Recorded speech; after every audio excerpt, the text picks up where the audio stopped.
Bonjour à tous, bonjour à toutes, bienvenue pour notre réunion mensuelle, donc 30 minutes que nous allons tenir, Bruno et moi, au nom de l'équipe de Finatis. Nous sommes ravis de vous accueillir aujourd'hui. Nous avons un agenda, vous allez le voir, très dense. On espère que vous apprécierez les thèmes que nous allons aborder aujourd'hui. Nous sommes le 21 avril, il fait un temps magnifique à Paris, allons-y. Donc, si on passe rapidement notre avertissement, qu'on connaît tous par cœur et qui, mois après mois, reste le même, et que nous allons directement aux performances, eh bien, arrêtés à fin mars, nos trois fonds investissant en actions thématiques, que sont Finaltis Titan, donc les investment grade equity mondiales, Finaltis Digital Leader, les grandes valeurs de la digitalisation de l'économie mondiale, et Finaltis Gold, donc les grandes minières aurifères mondiales. Eh bien, les performances sur le mois de mars sont bonnes, avec des marchés qui ont très fortement rebondi après le 8 mars, plus 2,3% sur Finaltis Titan, plus 3% sur Finaltis Digital Leader et plus 10%, plus de 10% sur les minières aurifères. Alors, si on actualise ces chiffres à hier, eh bien, le mois d'avril est beaucoup moins sympathique puisque les marchés sont entrés de nouveau dans une période de grande incertitude. Et même si nos portefeuilles protègent contre certaines de ces incertitudes, certaines des thématiques qui nous sont chères, comme la digitalisation de l'économie, souffrent plus particulièrement. Donc, les performances sur avril, depuis donc le 1er avril, moins 4 pratiquement sur Titan, sur Digital Leader, moins 6,5, et les minières aurifères qui continuent leur parcours absolument remarquable depuis la fin de l'année dernière, plus 5,4% sur le mois d'avril pour une performance depuis le 1er janvier de plus de 23%. Si on compare donc Finaltis Titan aux autres fonds qui font partie du même univers, on a pris la base de données Cantalis, il y a plus de 1300 fonds qui sont comparables dans la partie et dans la rubrique allocation flexible monde. Une fois n'est absolument pas coutume depuis le début de l'année, du fait de certaines de nos inclinaisons qui sont bien connues. On aime la croissance, on aime la croissance rentable chez Finaltis. Eh bien, on sous-performe sur Finaltis Titan légèrement notre catégorie depuis le début de l'année. Néanmoins, sur moyen et long terme, 3 ans, 5 ans, on continue à surperformer de 2 à 3% cette catégorie qui est une catégorie extrêmement compétitive. Avant d'entrer dans la macroéconomie, puis dans des thématiques qui nous sont chères, illustration, comme on aime à le faire chaque mois, et on parlera beaucoup d'innovation après, et enfin, dans chacun de nos fonds, parlons un peu de géopolitique, et là encore, une fois n'est pas coutume, parlons de la France, puisque les élections, et notamment le deuxième tour des élections présidentielles qui voit s'affronter Marine Le Pen d'une part au président sortant Emmanuel Macron, ont des impacts et sont susceptibles d'avoir des retentissements à l'échelle européenne et potentiellement mondiale. Pourquoi? Parce que si Marine Le Pen est élue présidente de la République, eh bien, elle l'a dit, elle fera primer le droit national et la Constitution française sur le droit européen. C'est une inversion de la hiérarchie des normes par rapport au concept qui prévalait ou qui prévaut à ce jour, et en tout cas prévalait depuis le traité de Rome et donc la constitution de l'Europe. Et d'une manière, et par ailleurs, l'OTAN, dont on parle évidemment beaucoup malheureusement ces derniers temps à cause de l'invasion russe en Ukraine, eh bien, Marine Le Pen l'a dit, elle aimerait que la France, je souhaiterais que la France sorte de nouveau, puisque la France est déjà sortie une première fois à l'époque du général de Gaulle, du commandement intégré de l'OTAN et n'est revenue en fait dans le commandement intégré de l'OTAN qu'en novembre 2007, lors du fameux discours de Nicolas Sarkozy auprès du Congrès américain. Voilà, donc Marine Le Pen, sur ces deux aspects, son élection aurait des conséquences assez notables. Et l'élection d'Emmanuel Macron, eh bien, si elle a clairement la préférence des marchés et des milieux, en tout cas, et l'élite internationale, présente également un certain nombre d'incertitudes, puisqu'on voit bien que depuis quelques jours, et en tout état de cause depuis le premier tour, eh bien, Emmanuel Macron change en permanence de pied sur certains sujets. Mais il y a un sujet sur lequel il ne change pas du tout, et en l'occurrence, c'est l'Europe. Et d'ailleurs, c'est un reproche que lui fait son opposante, à savoir qu'il serait dans une attitude de dilution de l'identité française dans un univers européen. Et puis, vous avez ce petit trublion qu'on a mis derrière, qui a bien failli se retrouver au deuxième tour, Jean-Luc Mélenchon, et qui a d'ores et déjà annoncé que de toute façon, il se fichait totalement du résultat de dimanche prochain, puisque lui, ce qui l'intéressait, c'était de prendre le pouvoir. Et pour lui, le pouvoir était à Matignon. Il est vrai que l'article 20 de la Constitution française est très clair, c'est le gouvernement qui prend et dirige la politique de la nation. Et donc, ce qui l'intéresse, ce sont les législatives. Et donc, il se voit bien sur ce qu'il appelle à ce jour, il se voit bien en vainqueur du troisième tour. Voilà, donc les élections législatives. Donc n'oublions pas ce point, ce n'est pas terminé dimanche soir. Point géopolitique d'attention, bien sûr, l'Ukraine, avec le changement de pied russe, puisque les Russes ont évacué toutes leurs troupes qui venaient de Biélorussie et qui avaient pour vocation, on se souvient, de prendre Kiev. Elles ont échoué. Elles ont subi de très, très lourdes pertes. On parle de plus de 20 000 morts, dont 8 généraux, ce qui est quand même extrêmement impressionnant. Et tout cela, pourquoi? Parce que les Ukrainiens n'ont, contrairement à ce que pensaient Poutine et ses équipes, n'ont absolument aucune envie de baisser les bras. Et ils sont par ailleurs soutenus de façon très nette et très claire par l'OTAN et la totalité des pays occidentaux. C'est beaucoup moins clair au niveau du reste du monde.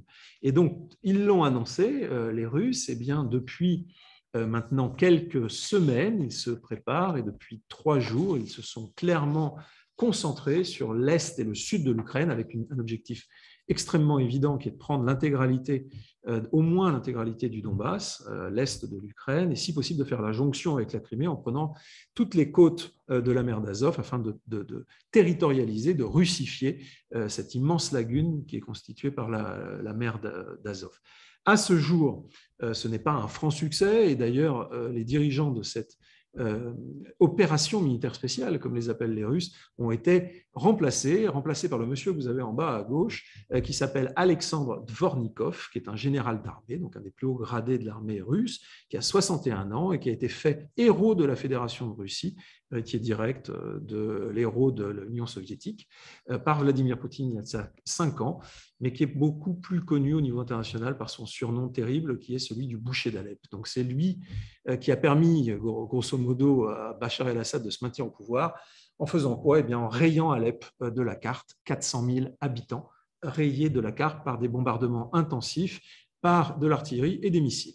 Alors, ce qui peut changer la donne, c'est la bascule auquel est en train de procéder l'OTAN. On sent bien qu'on va vers un approvisionnement des Ukrainiens non plus en armes dites défensives. Ça reste des armes, bien sûr. Quand on parle de Stinger et de Javelin, on parle de missiles à courte portée, mais qui abattent des hélicoptères, qui abattent des avions, qui abattent surtout et qui détruisent des chars et des véhicules blindés. Et ça, les Russes ont eu beaucoup à en souffrir, mais on est sur le point de basculer dans cette guerre vers une fourniture d'armes beaucoup plus lourdes, et notamment de ce que vous avez au-dessus de la tête et ce qui plane sur la tête des armées de Dvornikov, en l'occurrence ses propres MiG. Donc MiG, c'est Mikoyan Gurevich, c'est fabriqué en Russie, mais tous les pays de l'ex-bloc soviétique, Pologne, Slovaquie en tête, et Allemagne, l'Allemagne en a récupéré après la réunification, eh bien, ont encore dans leurs armées des MiG-29 en service. Et il se trouve que les Ukrainiens, ces MiG-29 sont le cœur de leur aviation, et les pilotes ukrainiens capables de piloter ces avions. Il leur en faut beaucoup plus. Donc, il est vraisemblable que dans les semaines qui viennent, eh bien, l'OTAN fournisse des MiG-29 et d'autres armes lourdes à l'Ukraine. Alors, un chiffre, le budget de la défense de l'Ukraine en 2020, c'était pratiquement 6 milliards de dollars. Rien que les États-Unis, le Congrès des États-Unis a voté le 10 mars dernier un amendement au budget pour 14 milliards d'assistance générale directe et indirecte à l'Ukraine. 14 milliards, donc pratiquement 2,5 fois le budget de l'Ukraine, rien que les États-Unis, et les États-Unis ne sont pas les seuls à fournir l'Ukraine. Troisième point, eh bien, vous l'avez là, donc la petite vidéo à droite et puis la terrible photo à gauche.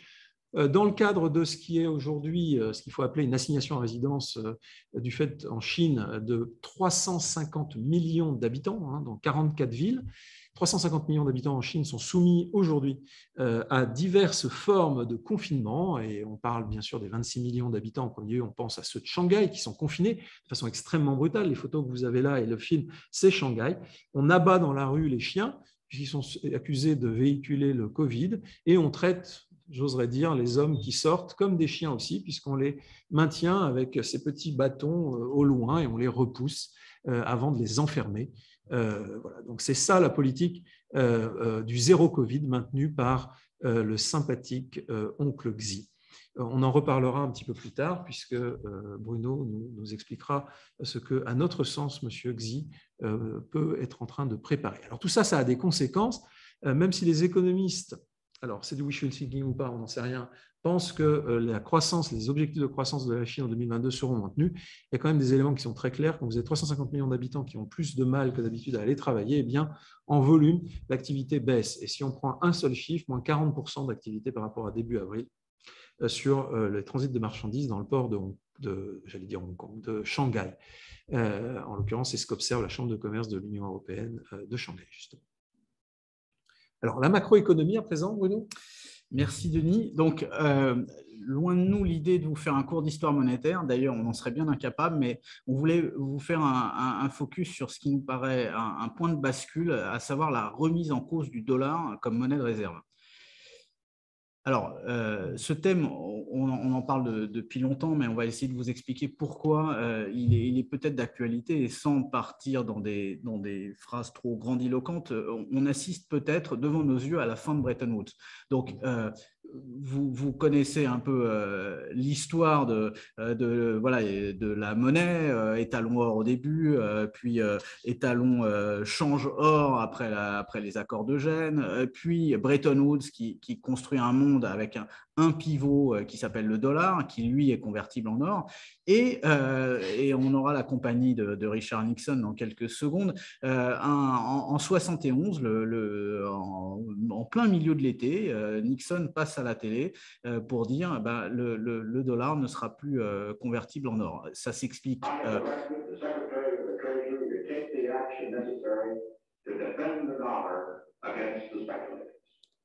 I directed Secretary Connally to suspend temporarily the convertibility of the dollar into gold or other reserve assets, except in amounts and conditions determined to be in the interest of monetary stability and in the best interest of the United States.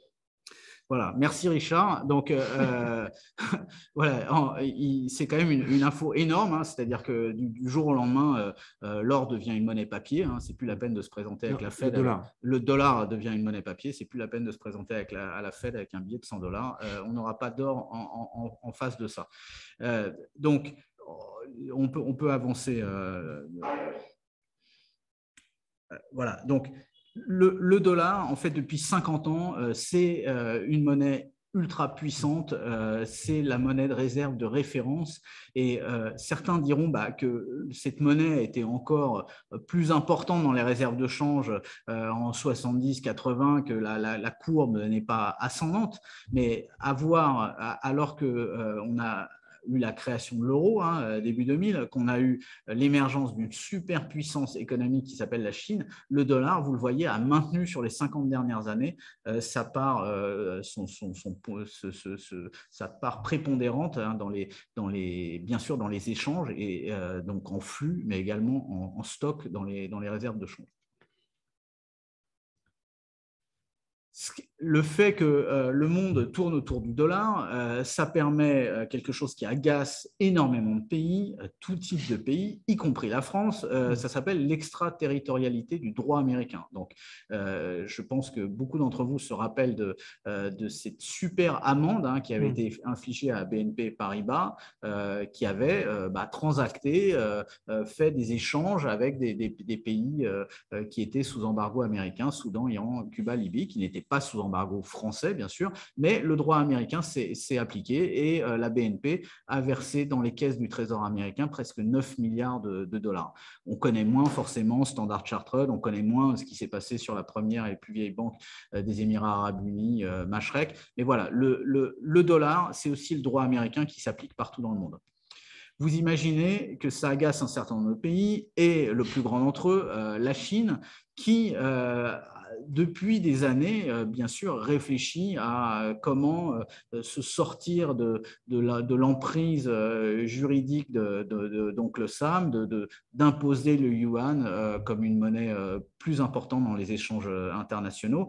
Donc, pour faire ça, bien sûr, ils accumulent énormément d'or, mais ils n'accumulent pas de l'or à la vitesse où, bien sûr, ils accumulent des réserves de change en dollars. Aujourd'hui, il y a plus de 3 trilliards de dollars dans les caisses de la Chine, de la Banque centrale chinoise en termes de réserves.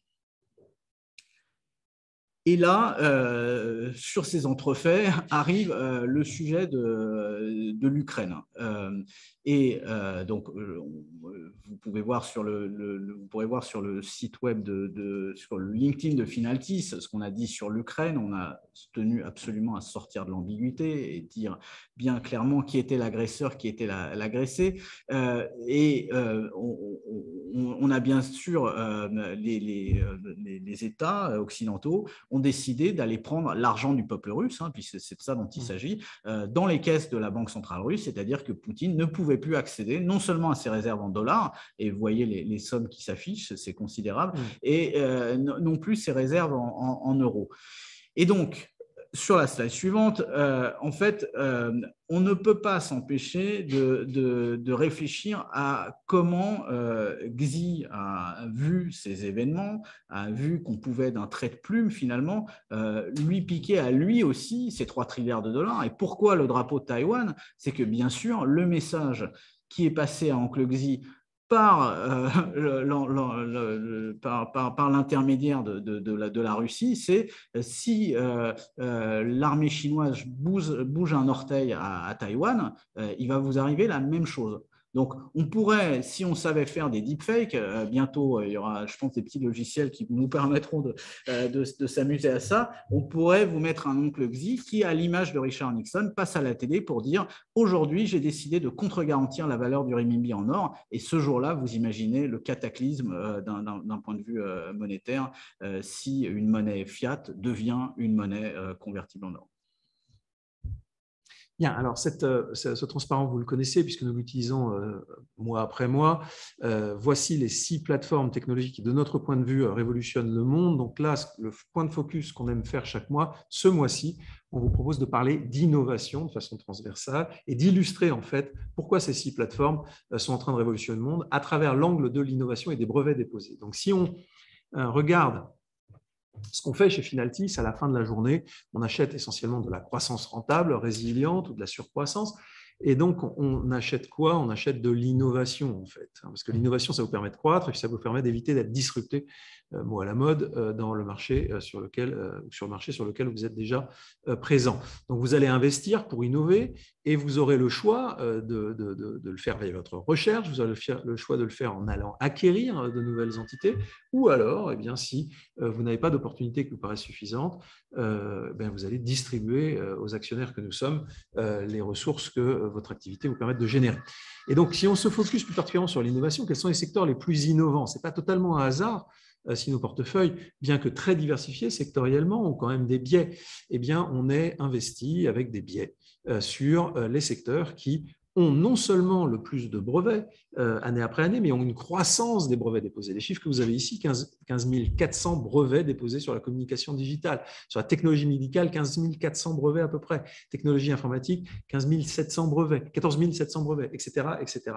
Tous ces secteurs sont surreprésentés dans nos portefeuilles et c'est normal puisque sous cet angle d'analyse qu'on vous propose, eh bien, ce sont les secteurs non seulement les plus innovants, mais ceux qui accélèrent leur capacité d'innovation. Voilà. Donc, si on regarde plus concrètement, toujours sous l'angle des brevets déposés, eh bien, quels sont les pays les plus innovants? Les États-Unis arrivent très, très, très loin en tête. Non seulement ils déposent plus de brevets, mais ils en déposent encore plus année après année que les autres. Ils ont le taux de croissance le plus élevé, ils ont le nombre de brevets déposés le plus élevé. Les seconds, l'Allemagne, c'est moitié moins. Les Japonais ne sont pas très, très loin derrière et on tombe très, très, très, très vite vers des chiffres beaucoup plus petits. Maintenant, si on regarde ça en termes d'innovation des peuples, c'est-à-dire qu'il faudra ramener ça à la population, eh bien, le peuple au monde le plus innovant du point de vue du dépôt des brevets, c'est la Suisse. Et ça explique aussi que, alors que la Suisse est un assez petit pays, je veux dire, on parle de moins de 9 millions d'habitants, eh bien, du point de vue de l'innovation, les Suisses sont 2 fois plus innovants que les Suédois, et les Suédois et le Danemark, les pays du nord de l'Europe, sont eux-mêmes plus innovants que le deuxième pays plus innovant au monde, qui est l'Allemagne. L'Allemagne qui est le premier grand pays avec une population massive de 84 millions d'habitants. La France, qui est un pays innovant en nombre de brevets, dans les 5 premiers, rapporté à la population, est beaucoup moins bien classé. Alors, on ne va pas faire de French bashing, ce n'est pas le sujet. Mais si on regarde encore plus précisément en termes d'entreprises, puisque nous achetons des actions, nous sommes devenus propriétaires d'une partie de ces entreprises, où est l'innovation? Eh bien, il n'y a pas de hasard. Les 5 premières entreprises qui déposent des brevets, qui ont déposé des brevets en 2021, elles sont américaines. Voilà. Microsoft, Alphabet, Johnson & Johnson, Medtronic. Troisième, on est sur des secteurs extrêmement différents. Bon, les deux premiers, c'est de la digitalisation de l'économie, bien sûr. Les trois suivantes, c'est un peu moins de la digitalisation, même si elle se digitalise aussi. On est dans de l'innovation. Et les deux suivants, bon, c'est un peu provocateur de notre part de mettre un drapeau néerlandais sur Airbus, c'est la place de cotation. Bon, Airbus, c'est largement français. Donc, on a les deux françaises derrière, donc on n'a pas à rougir, puis une le vert, et à nouveau, on retombe sur des américaines fréquemment représentées. La première chinoise est 12e, donc c'est Tencent. Et si on rentre encore un peu plus dans le détail et qu'on parle de chiffres, alors les chiffres donnent carrément le tournis parce que ça peut être très abstrait, un nombre de brevets, qu'est-ce que ça veut dire? Mais si on parle d'argent sonnant et trébuchant, bien les entreprises dans lesquelles on investit sont des entreprises qui dépensent énormément d'argent, à la fois en absolu, en dollars, en milliards de dollars dépensés. Amazon, pratiquement 43 milliards de dollars de dépenses de recherche et développement, Alphabet, 27 milliards. Microsoft, pratiquement 20 milliards, avec évidemment Apple et Meta qui ne sont pas très, très loin derrière. En pourcentage de chiffre d'affaires, on parle de 21% du chiffre d'affaires de Meta, donc on comprend mieux que quand Mark Zuckerberg parle de leur volonté de devenir les archi-leaders de l'intelligence artificielle appliquée au monde virtuel, en investissant les métaverses, eh bien, là, on le voit transcrit à travers des chiffres. C'est tout à fait significatif quand 1/5 de votre chiffre d'affaires est dépensé. Ce qui veut dire quoi? Ce qui veut dire qu'il ne va pas être distribué aux actionnaires. Alors, ça explique pourquoi certains actionnaires sont un petit peu ronchons et ça explique aussi la stratégie en chiffres de Meta. Voilà, quelques chiffres que vous pouvez avoir. Cette présentation est enregistrée, bien entendu, vous pouvez la consulter et vous pouvez nous poser toutes les questions que vous voulez. Quelques exemples. Alors, enfin, un exemple. Pour se faire plaisir, on va parler d'un géant français, d'un titan français. Et L'Oréal, à notre avis, illustre parfaitement ce mix qu'on va rechercher dans nos portefeuilles entre innovation et performance financière. Donc, cette jeune femme, en fait, a la chance d'être invitée à un cocktail. Et donc, elle a choisi la robe qu'elle allait mettre. Et aujourd'hui, grâce à Modiface, qui a été incubé par L'Oréal et qui est aujourd'hui dans le périmètre de Yves Saint Laurent Beauté, elle peut prendre en photo sa robe, elle peut se prendre en photo elle-même et un ou plusieurs rouges à lèvres lui sera proposé qui sont un bon mix entre sa carnation et l'atteinte de sa robe de cocktail. Ça vous paraît peut-être un détail, mais c'est vraiment dans ce monde-là qu'on arrive, c'est-à-dire du one-to-one. Alors, encore plus innovant, la société Emotive, qui est aussi issue du tech incubateur de L'Oréal.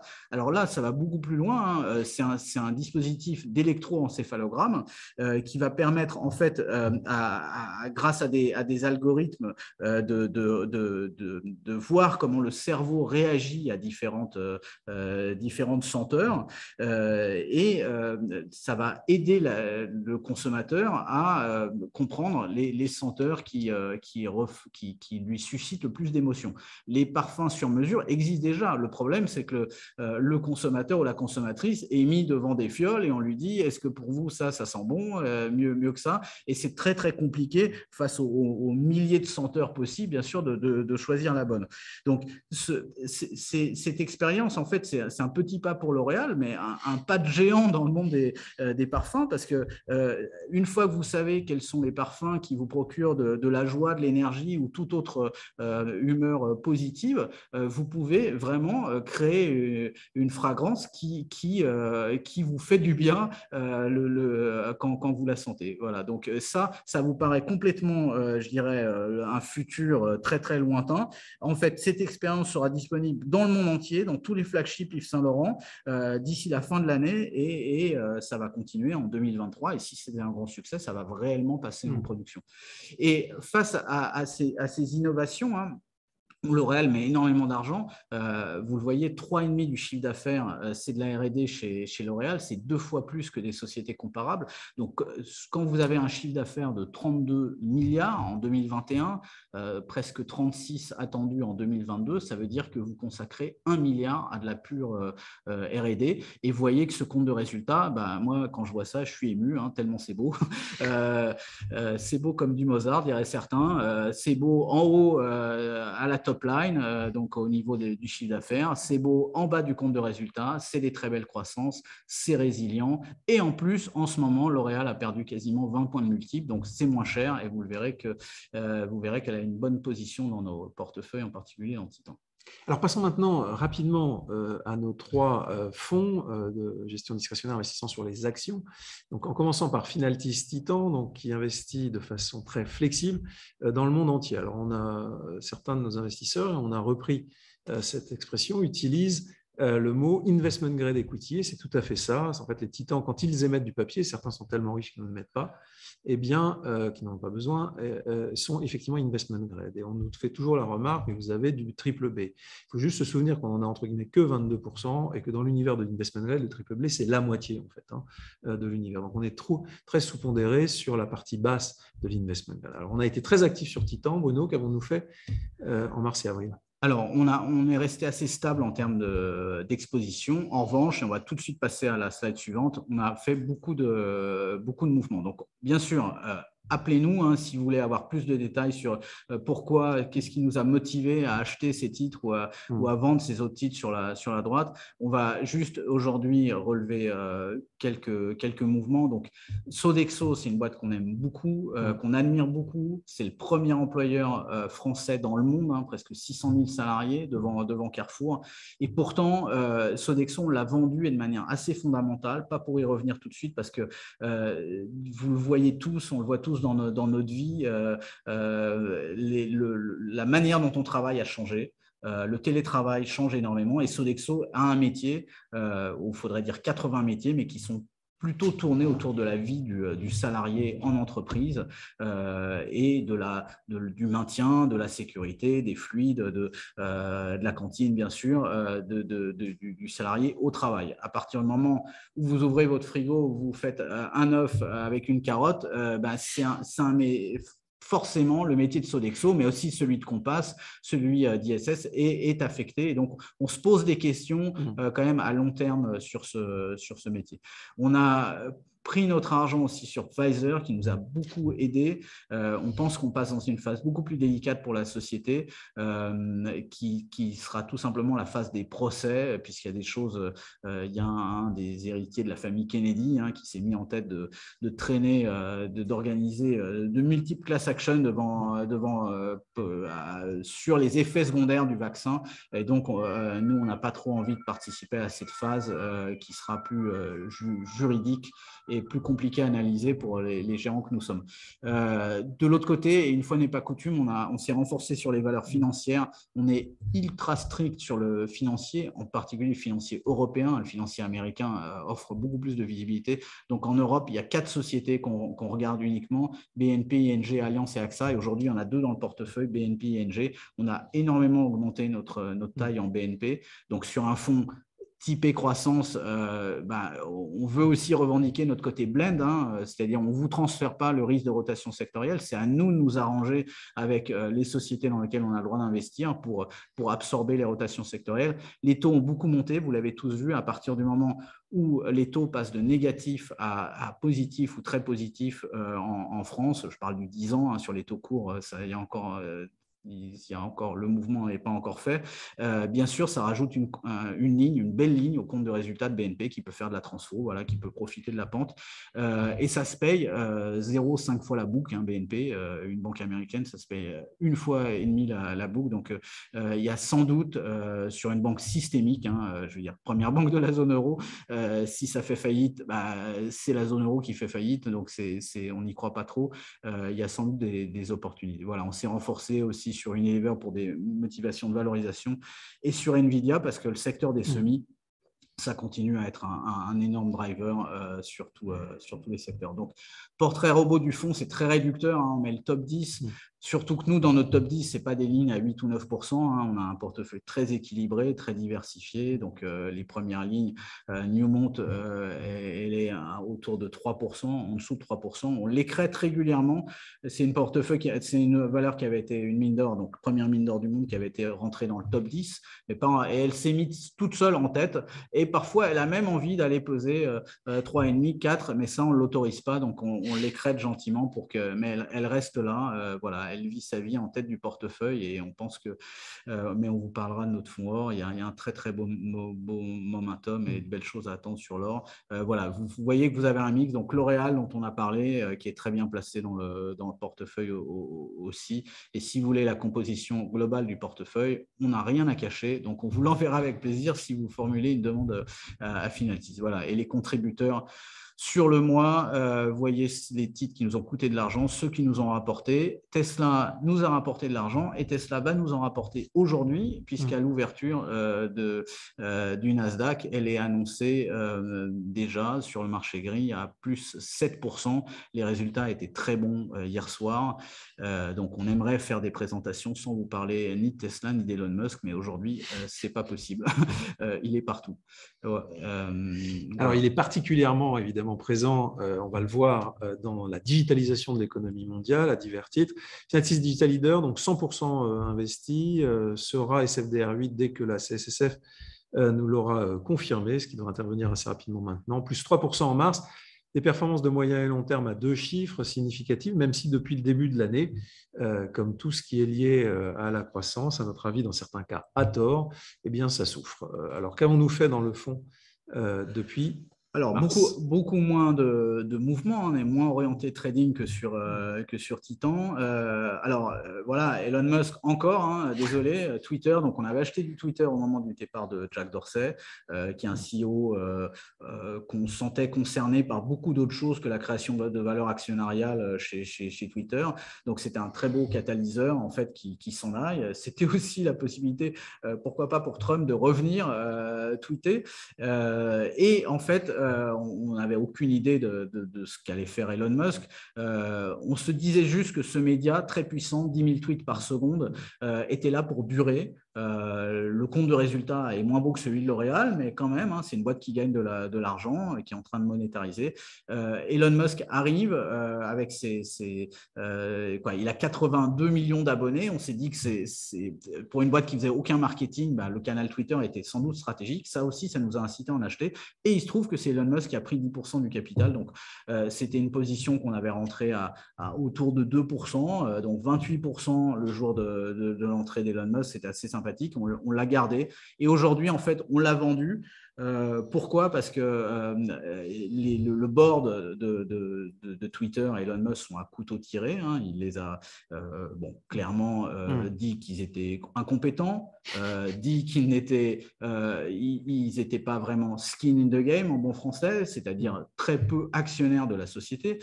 Et donc, il leur a expliqué par tweet interposé, c'est pas très délicat, que s'ils devenaient premier actionnaire de la société, ils ramèneraient leur rémunération à 0. Voilà.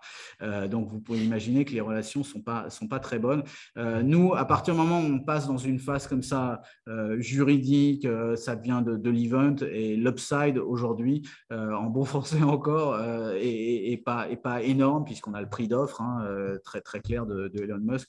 En revanche, si il se fâche au dernier degré avec le board de Twitter, on sait qu'il a en préparation un réseau social concurrent dans lequel les deux premiers à tweeter seraient lui et Donald Trump probablement. Donc, il a la force de frappe pour créer un réseau et là, ça détruirait beaucoup de valeur sur Twitter. Donc, nous, à partir du moment où l'upside est limité et le downside nous paraît important, on préfère pas rester sur ce genre de profil de risque. Et on a par ailleurs récupéré cet argent pour investir dans Adobe, Salesforce et Accenture. Je vous rappelle qu'Adobe, c'est pas que le PDF, c'est des outils pour les influenceurs, les influenceuses. Aujourd'hui, si vous êtes très actif sur Instagram notamment, vous avez besoin d'outils digitaux et c'est Adobe qui fournit ces outils digitaux. Voilà, le top 10 du portefeuille, là aussi, c'est assez réducteur parce que c'est un portefeuille très diversifié. On s'interdit d'avoir des pauses supérieures à 4%. Et vous voyez que Twitter, forcément, ça nous avait gagné presque 150 BP.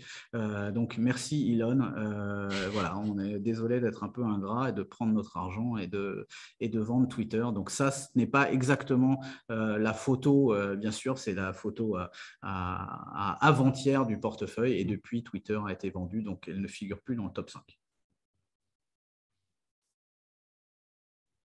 Alors, peut-être une... Oui.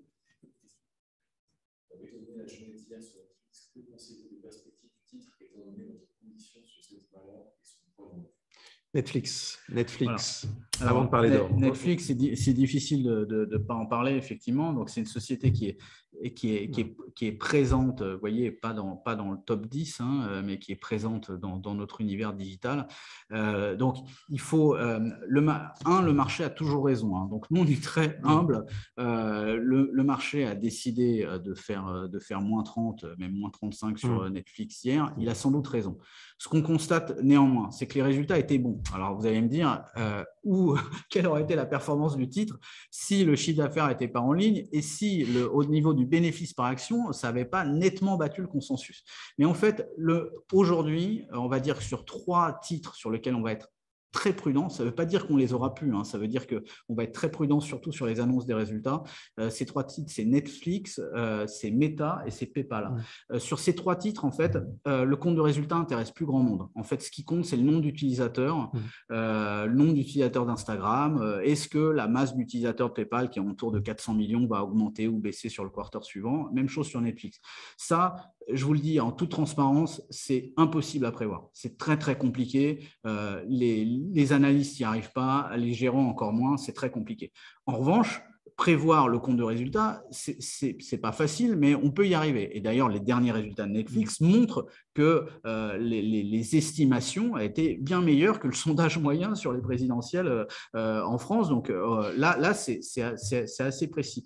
À partir du moment où, sur ces sociétés-là, le compte de résultats n'intéresse plus, c'est clair que pour nous, ça va être plus facile de travailler sur Microsoft, Alphabet, où le compte de résultats intéresse encore. Donc voilà, on va être prudent.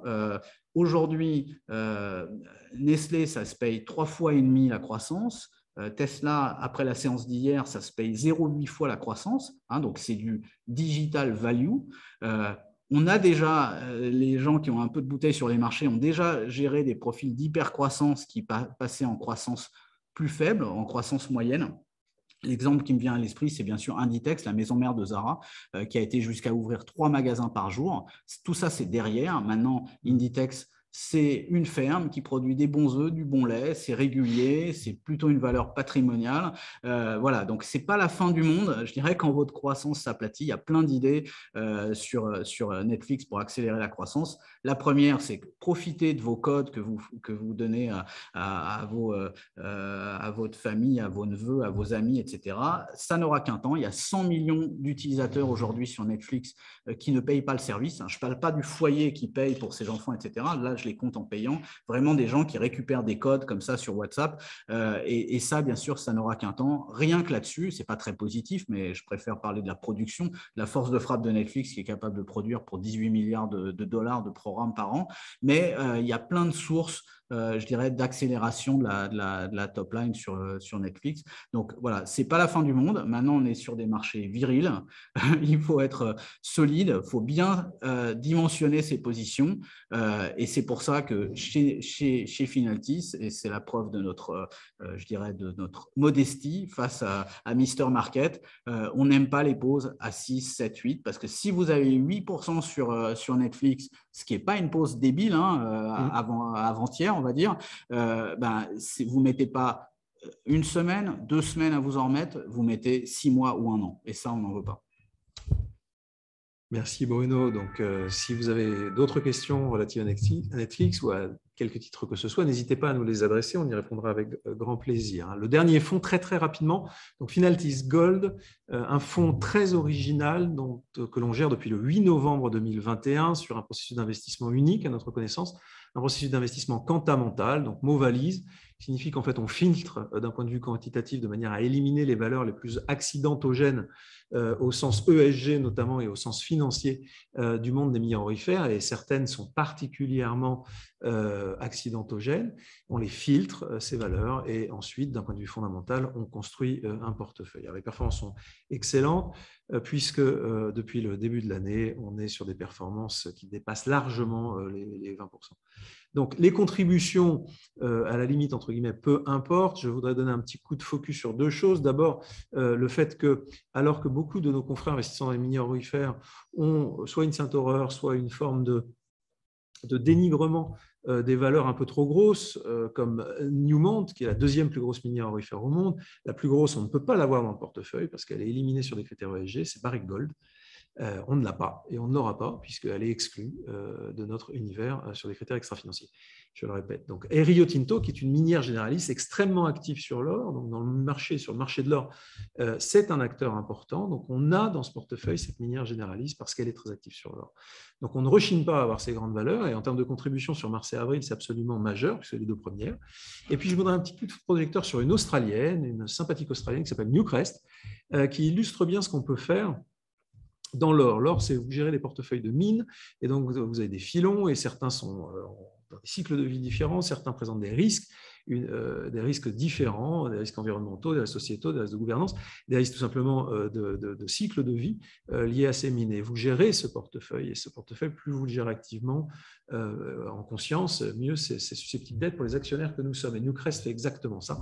Donc Newcrest a fait beaucoup de M&A au cours des 6 dernières semaines, vendant certaines mines, en rachetant de nouvelles. Voilà, donc c'est les deux coups de projecteur que je souhaitais donner aujourd'hui. Peut-être un petit coup de projecteur sur Franco-Nevada, qui là pour le coup est une minière au sens où c'est un portefeuille de royalties.